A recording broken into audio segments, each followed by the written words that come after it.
Thomas, you've had a little bit more time to reflect on Tuesday night's game now. Have your views on what went on at Bramall Lane changed anything?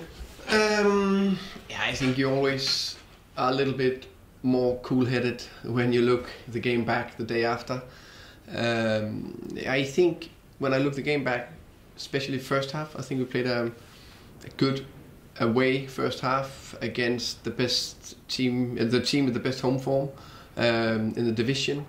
We gave nothing away except from a soft penalty. Well, it was a penalty, but it was our own mistake.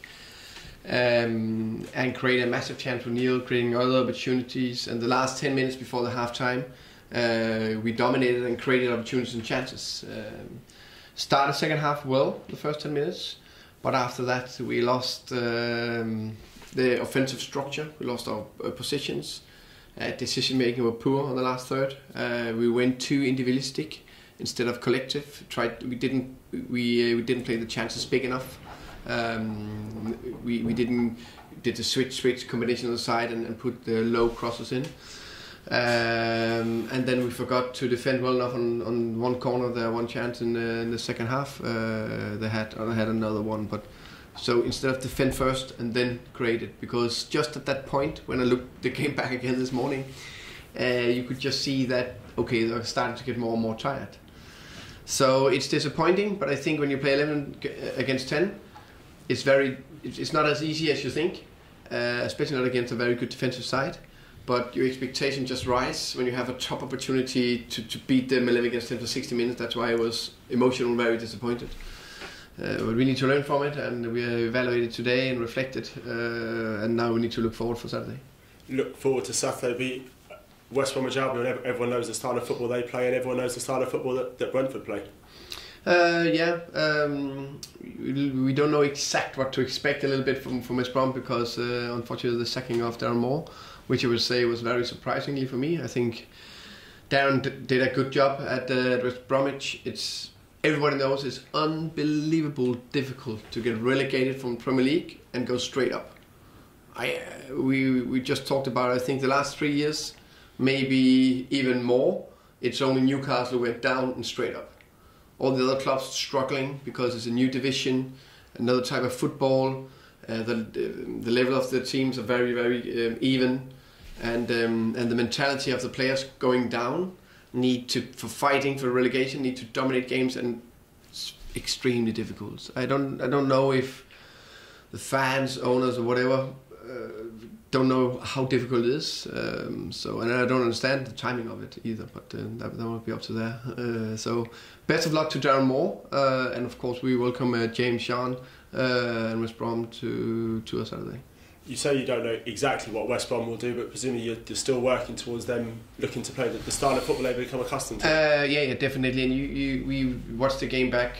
We watched that game against Swansea yesterday night. Yeah, I watched that one. I'm playing the same shape, similar football. They have no days, so the principles and the football Darren Moore and his coaching staff have ingrained in them is still the same. You could see that. I think they were a little bit lucky or fortunate to win on Wednesday night. But obviously they're a big club, a big team, and talking about pressure, they have all the pressure on them. They need to go and beat small Brentford. But everyone knows that we're playing at Griffin Park. We're starting to building into our fortress. We are very difficult to play against at Griffin Park, and we want to bounce back and show that we want to go back on the winning track and beat them. You mentioned that 6 points from this week against 3 promotion contenders. Would that be a good total for you?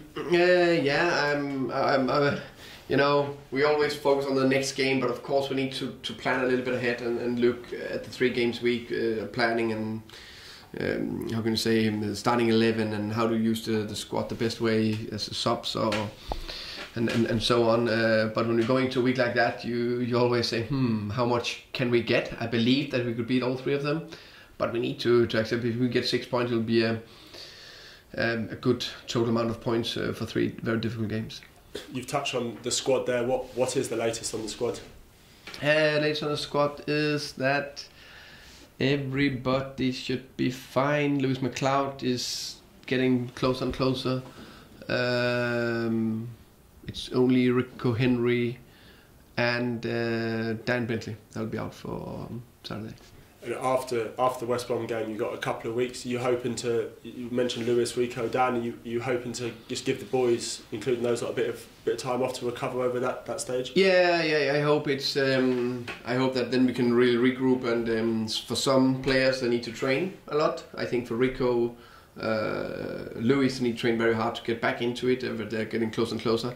Dan maybe need a bit of recovery and then train. And then we need to see how close he is again after the 2 weeks. Other boys need to train and then have a rest and then ready to go again. And then we need to say we're also proud and happy that we have quite a few internationals going away playing for their countries, and we wish them the best of luck. And you've touched on it already, but back at Griffin Park, scoring goals at Griffin Park and playing some great football at Griffin Park at the moment. Yeah, we every time we're playing at Griffin Park, we're looking forward to it. We're looking forward to play there, show ourselves in front of our fantastic fans, the way they are backing us, the fantastic atmosphere they create and how they push us forward. So we want to do everything we can to extend that current form we have at Griffin Park, and that's a big part of us building towards being a better and better team. That's the good home form, so we need to continue that.